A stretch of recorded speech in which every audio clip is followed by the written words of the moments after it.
So, here we are with the task force.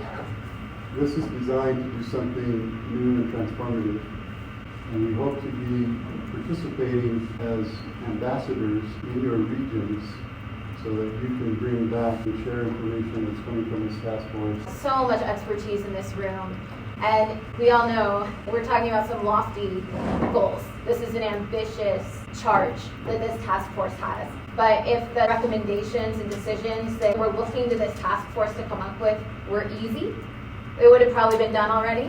This is hard work, but it is critical work. I'm honored to be here with you to serve with this executive committee and lay the foundation for some really instrumental change for our state, for water supply and availability and the health of our watersheds and the resiliency of our communities who depend on water resources for their economic vitality and public health and beyond.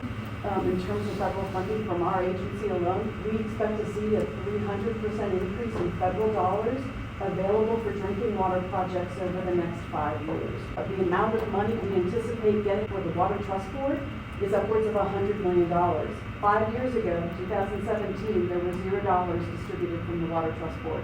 We are at that point where we have high levels of federal funding and high levels of state funding, all of which are expected to be in place for a couple of years. So it's more than just funding. We have a real opportunity to align our priorities and get some of those projects that we all know are incredibly worthy but aren't ready to proceed. But the impact is very real, and if we can produce a set of recommendations that provide for consistency and provide for sustainability of water funding programs, then I think our time here will have been incredibly well spent. The first step for this task force is getting input for 50-year water plan. We're going to be working with New Mexico first on outlining a process for a subsequent meeting or 2 or 3. It's a real honor for our team to be a part of this effort.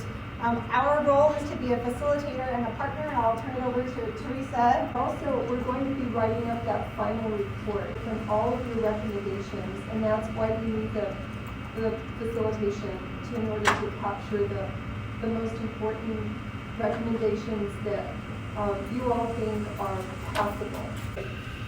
What are some ideas that this task force might address? What are the strengths we can build on? What are the opportunities? What are the big challenges we need to take? So I'd really like to take the next 7 minutes and answer as many of these questions as you can. So before we come back and share with all of us together, why don't we go ahead and turn to the person next to you. Just go ahead and share kind of your first observation. One each. Share back and forth.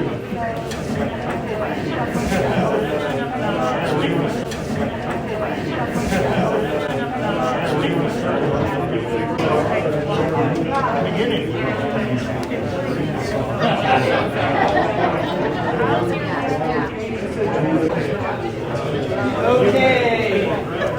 I hate to break up the good conversation. It's actually really wonderful the diversity of folks from different perspectives, and yet we looked around and like every single group there was somebody nodding.